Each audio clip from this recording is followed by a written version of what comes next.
Hey guys, welcome back to another closer look video. Today we're going to take a closer look at ways to use the weekly lesson tracker in your horizontal Homeschool Adventures Planner. This is one of my favorite features of the Homeschool Adventures Planner. You're only going to find it in the horizontal weekly layout because the horizontal weekly layout is designed so you can write down kind of your everyday things in your daily space. And then you have your lesson tracker to either check off or plan briefly what you are doing in each subject throughout the day, each day of the week. As a homeschooling mom trying to plan for life and homeschool, I tried so many different planners and different planning methods. One of my favorite ways that I found to plan was to use a bullet journal method. However, doing a bullet journal took a lot of time and effort, and I just didn't have the time to put into making the beautiful spreads that I really wanted to make. In my bullet journaling, however, I also used this lesson tracker. So when I decided to create my own planner, I definitely wanted to include this weekly lesson tracker. So let me give you an idea of how you can use this tracker in your planner. If you're planning for one student, as you'll see I have written here on my tracker, you can simply write down whatever lesson you're on or whatever page numbers you're using for each subject. On the left-hand side, you'll write down your subjects, and then each day of the week you can write down briefly what you'll be doing in that subject. Or if you don't want to write down the whole lesson number 1 or something like that, you can just abbreviate it, or you can even just check off that you've done something without writing it down. You might even use a planning from behind style in your homeschooling and in your homeschool record keeping. And that just means that after you've done the lesson or you've gone through a few pages, you write down what you did. And you can do that right here in this tracker as well.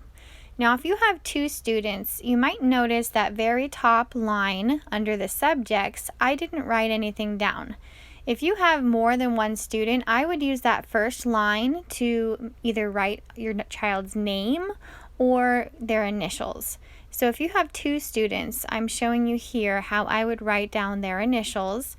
So each of my students here gets 2 boxes, and I can use those 2 boxes to write down a lesson number or page numbers and then check it off once we've done it. Or write it down if I'm planning from behind after we've finished it for that day. I love this tracker in the way that it provides accountability for me each week, even when I'm using an open and go style curriculum. Having these trackers gives me so much reassurance over the years that I've looked back on them. When I have the case of the Februaries maybe going on, when I'm thinking that I haven't accomplished anything or what have we learned this year, this tracker really allows me to see that we are getting our work done, that we are accomplishing our goals. Now you can write in pen or in pencil on these trackers. If you think you might change things up a lot, I would probably write in pencil. Also, instead of check marking every time you complete something, you might think about using a highlighter or a pen like I'm doing here if you like that look better in your planner. You might even use 2 different colors, one for one child and one for another. You can even do this without writing any kind of lesson number or page numbers down. This could just be your way of marking off that you did that subject each day. Depending on the curriculum you use, you can really customize this to what you need. Maybe you need to write down a unit number. Maybe you need to write down page numbers.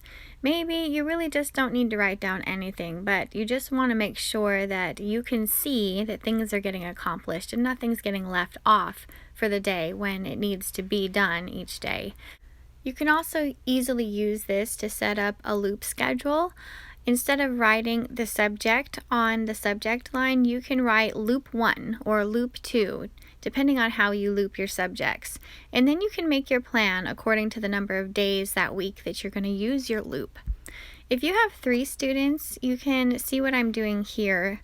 I've written down the 3 first initials for my kids, and I've just used a color to mark off that subject. So this is just one way that you can use this tracker to mark that something has been accomplished.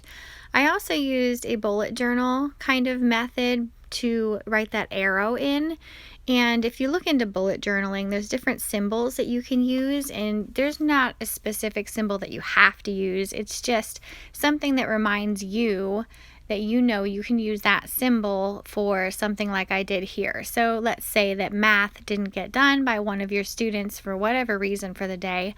I simply made this little arrow saying that that's going to be moved to the next day. You can also use the space for 4 students like I've shown here just by marking down those initials in the boxes. If you have more than 4 students, you would just simply want to squeeze your initials over and maybe even use a light pencil to mark in extra boxes. I hope that gave you a good idea of how you can use your lesson tracker each week.